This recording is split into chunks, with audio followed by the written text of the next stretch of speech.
just start cracking on. We're going to talk about self-compassion tonight. And first and foremost, what is that? What is self-compassion? Yeah, self-compassion is such an amazing thing and such an important topic, I think, for FASD.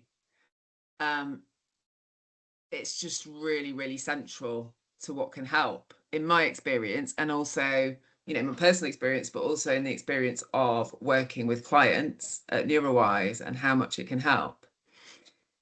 And yeah, self-compassion is probably worth a bit of an explanation, isn't it, first of all, in case people don't really know exactly what it is. I think what you and I are looking at is the model of self-compassion that was devised by Kirsten Neff.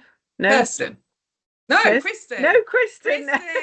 Kristen Neff. So she came up with mindfulness-based self-compassion, and she's done a lot of research in it over in the US, and it's been found to have really good outcomes for people's sense of self and sense of self-efficacy and the ability to be resilient and overcome challenges.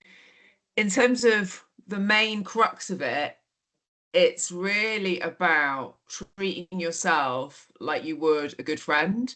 So if people are asked to kind of really dig into their internal narratives and what they say to themselves about themselves, it can be so harsh and just so uncompassionate, unkind. So it's the idea of noticing that more, like you said, with the mindfulness, starting to notice more when we're criticizing ourselves, when we're blaming ourselves, and generally being a real bloody awful to ourselves, and then countering that with treating ourselves like we would a good friend. So talking to ourselves in a much kinder way. It can involve kind of physical gestures as well, like putting your hand on your heart and on your stomach, that kind of thing, like, or giving yourself a bit of a hug, like really treating yourself with as much kindness as you would a good friend, hopefully. And also I've seen it talked about in the way that you would nurture a child as well. Think about the way you would be quite often with a child, not all the time, obviously, or a pet even, that sort of nurturing, kind, compassionate approach. The stages that Kristen Neff kind of devised were around, like Anna saying, that first initial recognizing, oh, this is really hard right now. I'm in a hard moment. I'm in a difficult moment. So she has a son with autism, and I think one of the things I listened to her talk about was on the plane, which if you've ever traveled with a neurodisabled or a neurodivergent child, you'll know is like a big worry about how they're going to be in a contained environment with other people. No lanyard's going to save you now. You're going to get the look. Yeah, once you're on there, you're trapped on there. You're all trapped on the plane. It's like snakes on the plane, guys. You've got the kids on the plane. So she's on the plane. He's having just the worst time. He's obviously feeling massively dysregulated, and so she was talking about going through these steps. Okay, this is a really difficult moment for me right now. I'm having a hard time with this. I'm watching my son in pain and suffering, and all these people are looking. This is really, really difficult for me right now. And then moving on to the second step, which is like so you've recognized it, and then it's kind of acknowledging that you're not alone in that, and that lots of people around the world have felt like this, either now in this moment or in other moments, that you are not alone, you're not isolated. And I think that, and we'll talk a little bit more about blame and shame in FASD caregiving in a moment, but that I think is really powerful in our situations, because we feel so powerful, because isolated. you can feel so alone, and that makes that self-blame and shame so much worse, doesn't it? That's part of it, is that feeling of isolation, like you're the only one. And actually, feeling like, remembering that loads of people feel like this. It's just so powerful, isn't it? You're not some weirdo that's feeling these feelings for the first time ever in the whole of humanity. And then the third step being, like Anna was saying, putting maybe your hands to your heart, or some such, gesture that you're comfortable with physically, and just saying something like you would, like Anna was saying, to a good friend, or offering some kind of term of endearment, maybe that somebody who loves you gives you. So like, it's all right, darling, you're gonna be okay, you're all right, sweetheart, whatever works for you, really. I say to my kids, I've got you, I've always got you, I've got you. And I think just that feeling of being held and connecting to that is helpful. I think as well, Anna, As we're very much taught in this society that it's entirely parenting and family life is entirely an individual exercise. yeah, And there's not a kind of a context. I know that in other cultures there is more of a cultural and a community context for parenting and family life, but we've kind of cut that off, I feel. And definitely in adoption, it's very much an individual um kind of thing that you go on with your family. Maybe a partner, maybe not, solo adopter, maybe not. And that's what you're doing. And the interventions and everything else is for you, your family, your child, individual, and which is potentially just really, really damaging, actually, isn't it? It yeah, really is.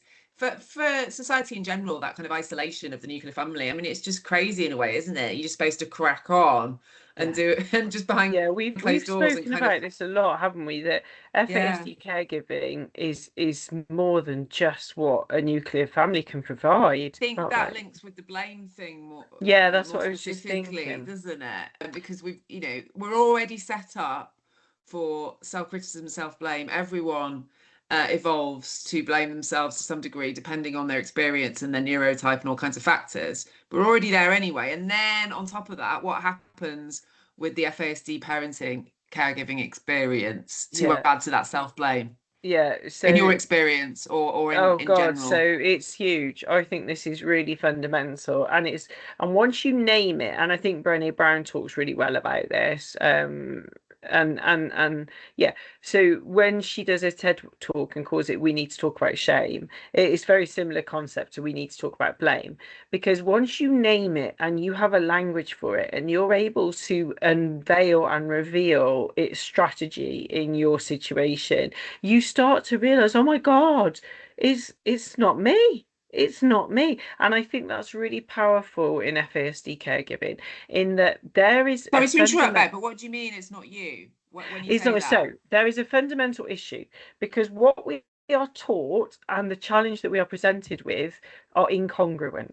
So what we are taught is that in adoption, the major narrative, training, approach, foundational kind of approach to parenting, I would say, is looking at trauma as a basis and looking at therapeutic parenting techniques, because therapeutic parenting is not a theory, it's a collection of techniques really more than anything else. So applying them with your child will help, and this is the hope and I would say the promise, and the kind of the contract, I would even go, to say, we will give you these tools and this will help, and this is what these tools are saying will apply to your child in this scenario.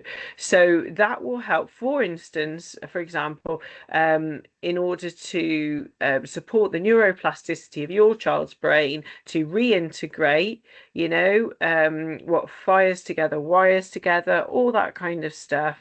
All very valid, very important, taught as the primary technique, tool, application that you're going to use in parenting. So we all go away because, first of all, as we've been through this adoption process, and we can't underestimate that we're going to trust the people that are telling us these things, because the power they have over our lives in that process is absolutely huge. It can't be, unless you've been in it, it's hard to explain to other people. My husband once said to me, you would do anything these people said, wouldn't you? In that, you would, if they said jump, you'd say how high. And I said, yes, because they're giving us a baby. They're giving us our baby. So of Mm. course you're going to do well. So this is the thing, is this is the implication for the information you're given, is that you put enormous amounts of investment into what these people are telling you. You go away with it. You have been given the rubber stamp of being an adopter and passed the test for that, of good enough parenting by a judge. This beautiful child has been placed into your care, and you want to do your best by that little human being, medium-sized human being. And so you apply these techniques. It's You apply sized. these techniques. I just don't want to be like, people have babies, they have, other sizes of child as well. Um, so you apply these techniques, and over a period of time, there starts to begin to be revealed a pattern that these things may work to some extent, but they are not fully working. This is not fully this is not happening like we were told it was going to happen. Okay. And I'm not saying that anyone's promising perfection, but the scales start to fall away from your eyes, because you start to think, and then the problem is you have a choice. And as you've said, Anna, we are programmed to think, is it them or is it me? Is it what I've been told or is it how I'm doing it? And everyone I've spoken to, and in my own lived experience, it is me. It is, we Yeah. are the problem. Yeah. It is so, so fundamental, this, isn't it? And in our work in the coaching with caregivers, we've come across this time and time again, haven't we? This level of self-blame. It must be me, it must be my fault. And then that's really exacerbated by professionals sometimes, just saying all you need to do is therapeutic parenting in the way that you've just spoken about it for trauma, Yeah. that was developed for Yeah. trauma and attachment. Yeah. And you just need to do better. So I work with one couple where they've been doing it for about 10 years. Their children had FASD, or at least suspected, definite for one of them, suspected maybe for the other one. And it wasn't working, it wasn't being effective. And literally, they were just told, well, you just need to do more and Do more. better. Yeah. Do more after 10 years, do more and do it better, essentially. And they were actually saying to me, we feel like it's something we're doing wrong, it's our fault. And I've heard that time and time again. And it's just so awful, because people are already dealing with the most challenging, the most difficult situations with their Yeah. children, and it's just to layer on that level of blame where people Yeah. criticize themselves more, and that's, it's literally the opposite of what's needed. What's needed is more self-compassion, and what we're talking about today in terms of just And a fresh kindness approach, and a and the fresh approach. ability for the professionals around to be reflexive of their own practice and consider that perhaps what they've been saying is not what this family needs, and they need Mm, to think again. And I think it takes somebody who has confidence, experience, and humility combined to take a step back and do that. It really does. But I want to add to what you've just said there, Anna, and say that we're not talking about families where these parents have done the just the pre-adoption therapeutic parenting, maybe day worth on the training, this kind of thing. In my research, I am talking to families who have done maybe two, three, four, five courses. Like they are, one of them referred to it as a form of professional parenting. A form of mm, professional parenting. And I think we need to think, what are we what are we setting up people to be able to deliver as human beings, with life, career, work, social life, other family members, other caregiving commitments, maybe to elderly relatives, all of these other things that people have got, and to be a professional parent. I just think it's so important to flag that and name it and say, if you're listening to this and you have tried all of these things for years and you've got the A to Z of therapeutic parenting, and I absolutely believe it can work. I find it works very well with my birth children, to be honest, I have to say. But my child with FASD, it really is. I am really struggling when I was applying those kind of parenting techniques with her for lots of reasons that Anna and I have gone into in other posts, and we can Yeah. absolutely apply in our training and workshops. But yeah, I think that self-blame, to lift that, is for you and me a real passion, isn't it? With Yeah, what we absolutely. Because it's also then about not only lifting the self-blame, it's about more. But let's hold off on that actually, because I just wanted to touch on another couple of things. Oh, you did Around you? the around You the did. that's it around the self-blame stuff. Yeah, Because in relation to adoption, because quite often people have been through really difficult experiences before adoption as well, often yeah, infertility, fertility yeah, treatment, maybe losing yeah. babies, not being able to have, Feeling like a so that failure. Yeah. can have a lot of self-blame attached to it anyway, a lot of Totally. self-criticism. So there's that as well in the mix, potentially. Mm, And then there's also the blame that can come from neurobehaviors related to FASD. So when children have extreme and dysregulated behaviors, yeah, then the parents can be blamed, and that happens quite a lot, doesn't it? It must be the yeah. parents that So are child to contributing to parent this. violence and aggression, we see this again and again and again, where we have the interventions that are very much asking what the parents are doing wrong, really. That seems to be the primary kind of source of professional curiosity, is what's this parent doing wrong? How can we fix what they're doing? Whereas we talk on our training workshops about our kids having that heightened threat response. And this is a manifestation of a neurodisability. And the other day, my daughter, she was just so excited to see me, she just started slapping me.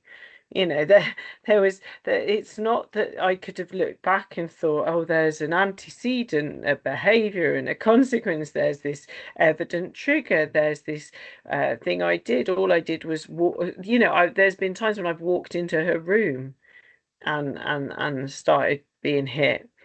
So, Yeah, you just have to kind of shift the kind of focus from that internalized sense of blame, shame, and failure. And I think self-compassion is a really useful tool. I'm not saying I find it easy to apply. And I think one of my questions, if I'm all right to go on to them, is how can I feel compassionate to myself when I feel a failure as a parent a lot of the time? mm, yeah. I guess that's digging into why you feel a failure, isn't it? And what are the things contributing to that feeling? Yeah. And how much is it the things that we've talked about already in terms of the cultural pressure, the pressure to be perfect, the pressure to be certain things, especially as a woman, and you're supposed to be all these things, and you're imagining that everyone else is like that, or you're sort of othering other people as But being like that also, as like, well. just And trying to get your kids' basic needs met and not being able to do that. Like with mm, education, we've got lots of issues. So mm. just trying to get the right school for my kid to go to. And oh, I can't even deliver on that. That I think that's like another exacerbation of that sense of failure, isn't it, as a parent? But So that's also that thing of going, I can't deliver on that. It's yeah, literally blaming yourself, isn't it? For yeah, that, for a really, really difficult situation, really difficult system, or mm, quite broken system a lot of the time. mm, mm, Um, Very little support, layers and layers and layers of difficulty that aren't your fault, mm, and then turning it in on yourself. That's what we're talking mm, about, isn't it? As mm. if it wasn't difficult enough, this parenting malarkey. Because also one of the things I wanted to say before is the thing of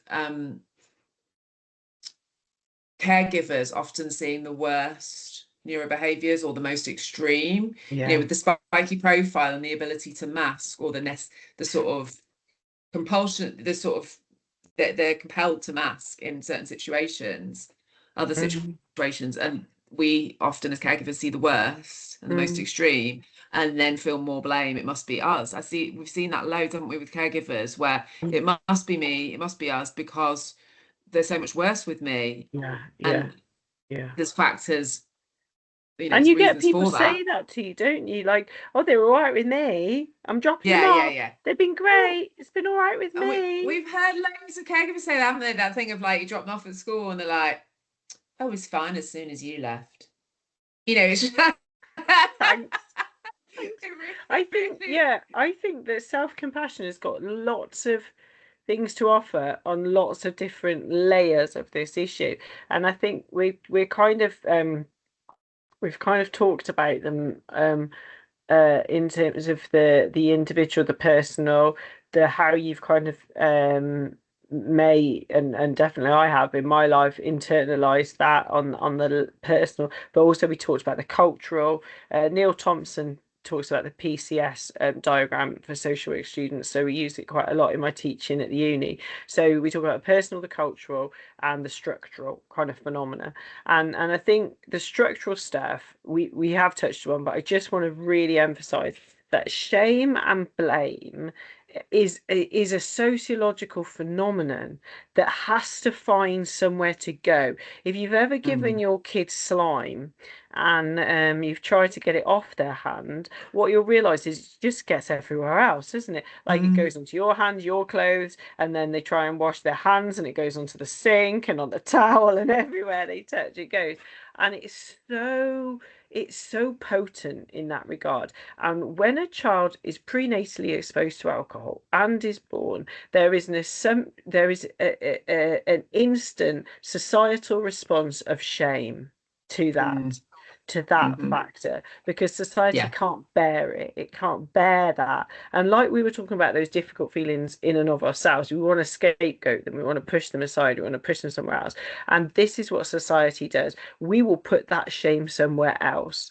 And yeah, and and then either that birth family experiences that shame and they internalize this. We're not talking about things that are entirely detached from birth families' experiences, and even more so in lots of ways, and living with that and the just the constant daily awfulness of that experience.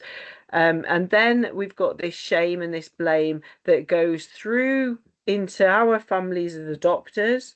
And so it really is something to behold when you see the pattern of it and you see the way it goes and you see, oh, right, now we've got it and they've mm-hmm. got it and you've got it. And, Mm, anywhere other than society recognizing that prenatal alcohol exposure is a day-to-day reality of life and needs yeah, addressing, and let's talk about it openly. No, what we want to do is hide yeah, it away and push it away. yeah, And yeah, that's what yeah, we're containing within our households. That's the absolutely. structure. It's so multi-layered, isn't it? The Yeah, multi-layers of really shame is. Yeah. and kind of, like you say, different scales, on different scales, Yeah. biosocial, psychosocial scale, and like personal, and yeah, to social. Yeah, it's really on different scales. Um, and then yeah, on an individual level, when you pare it back, there's also that thing for many people as well of childhood experience, combined with neurotype sometimes as well, that makes us sensitive to rejection and failure, and liable to self-blame as well. And Com- again, that goes back and to then unmet attachment. needs, Yeah. yeah, I, unmet I needs in attachment. Yeah, and So interpreting everything as an attachment issue, when you have a child who fundamentally will quite frequently in our experience and knowledge reject or overtly have rejecting behaviors towards you because of what's going on in their brain and because of what they need in that moment or don't need in that moment. And then we are taught to interpret that as attachment and think, oh my God, I've really not even got an attachment with this kid after 5, 6, 7, 8, 9, 10 years, you know. Yeah. So again, it's how that kind of rejection is interpreted, again, internalizes it as a failure. Yeah.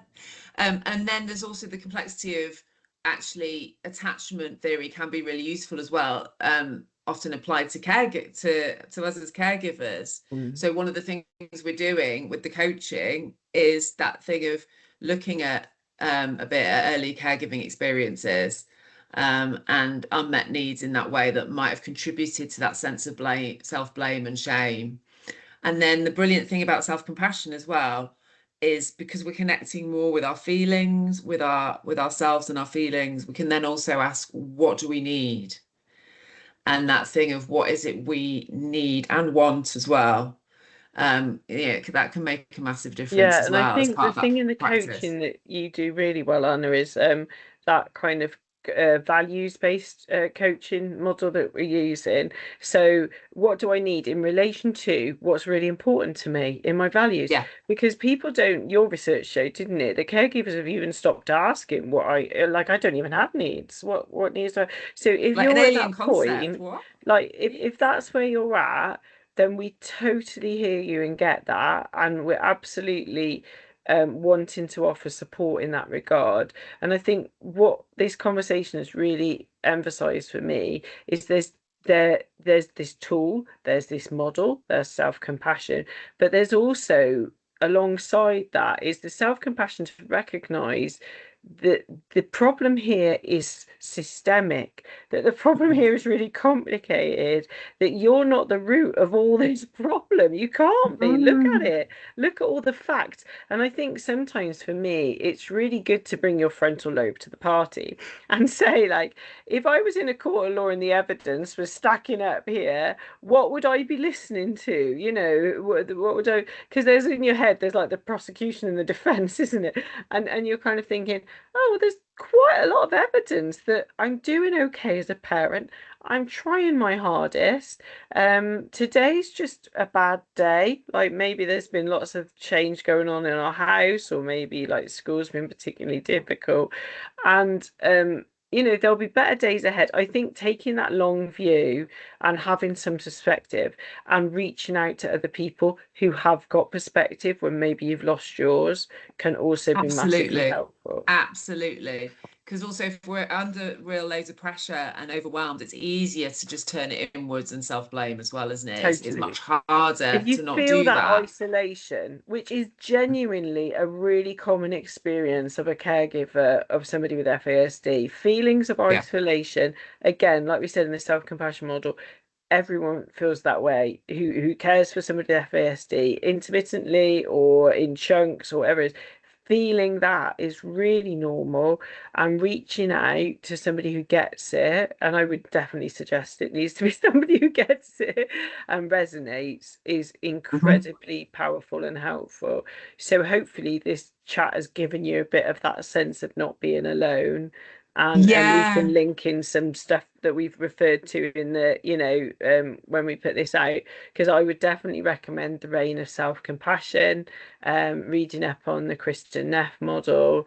And if you do want coaching, Anna's available for that. And I know that lots of parents have given really positive feedback in finding that space where somebody outside of the situation is giving you that resonance and that feeling of compassion coming alongside in your suffering and your difficulty. Absolutely. And the crux as well of the brain-based approach at Neurowise is real understanding and accepting that it's brain difference that is behind so much of what we're experiencing. That can also really help with self-compassion, Yeah. because then it's literally not your parenting can't make all the difference. If you just use pace, it's not going to make all the difference because it's a brain-based condition. There's a lot of sadness and loss around that. And on the other hand, acceptance can really have a positive influence in that it's not your fault. It's literally not your fault. It's brain difference. You, you know, and continually reminding yourself of that. Yeah, yeah. Brain not blame. That Yeah, brain not blame and factor. we're not saying that you stop using PACE, therapeutic parenting, attachment approaches. They have validity, and there is some evidence base for them, especially regarding trauma, which we know our kids have also got. You know, that's also an issue for all children that have experienced foster placements and adoption. We understand that. But what we are saying is that there is a missing part at the heart of all of this, which is really fundamentally understanding. And for me, this is where I use the language of disability and find it really emancipatory and really about that acceptance, is that I have a disabled child and this is her disability. And this is how it manifests itself and looks. And there may be parts of that that I can never change. And then maybe parts of that that I can influence and change. But trying to accept our story in its entirety is an ongoing process that requires additional support, lots and lots of additional support. So hopefully we can be a bit of that for you in this.